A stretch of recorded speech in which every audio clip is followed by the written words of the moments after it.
legitimately we can say that the Trump administration lived through and had their teething pains, putting aside what their stance might be. We now have a CFIUS regime that has some degree of maturity, if you will, certainly relative to the days when I sat on the committee.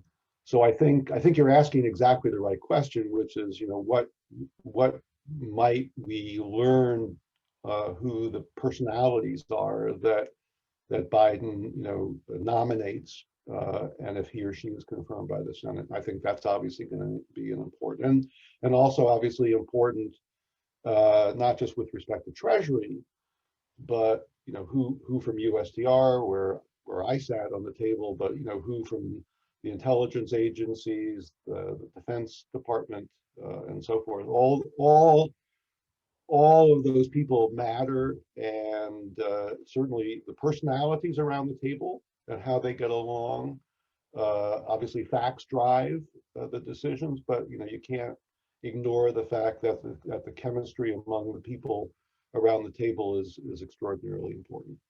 I also think it's really important, as people learn about CFIUS, and there's been light years ahead of when I was on there, that people now know what CFIUS does, to realize that this is a sort of a dual equation system, where it depends also what other countries learn about the US environment. And so you can see, holding constant sort of what's going on in China, that they clearly have learned a lot about, whether good or bad, they've learned a lot how the CFIUS policy is in the United States and what the procedures are.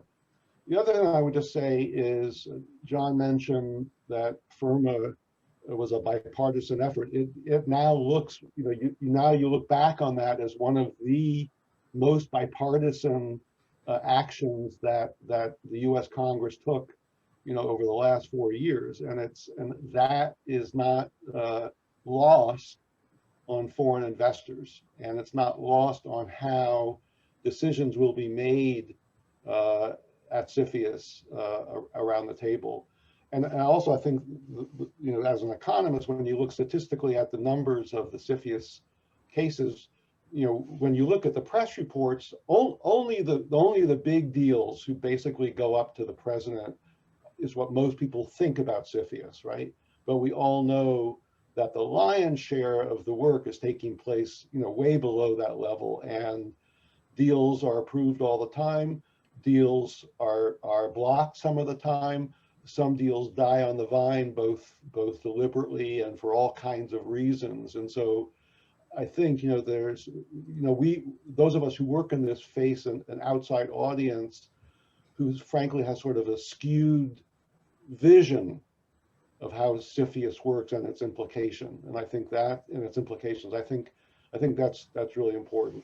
This is all a sign of a maturing process. And for those of us who work on CFIUS, whether you're, a lawyer, whether you're outside the bar but work intensively on CFIUS day to day, it just, I think, shows you that we now have a much more maturing industry, if you will, sector dealing with CFIUS, and it's becoming more regularized. The two other points I would make also is, as I also mentioned at the beginning, a lot of this is going to depend on how other countries make their decisions about CFIUS, about investing in the United States. And there's a linear programming problem. They now know what the regs are, they know what the law is, and they're going to figure out, do they have a key generally that sort of fits into the whole, right? On the other hand, I think one of the things that John said, which is why I raised the Buy America, is very important.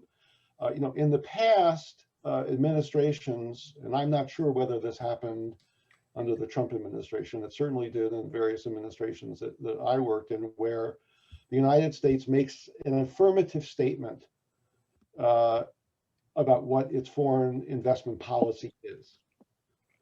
Even if it's a repeat of what has been said before, it's an affirmation about what the United States philosophy is about encouraging or discouraging, depending on the administration, is about the need for foreign investment.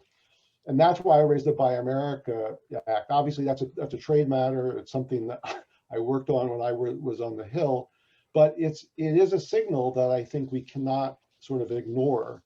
And as much as Biden is a multilateralist, which he certainly is, I think we all know this. We're all sort of Washington focused. It does depend on who he appoints in these various positions.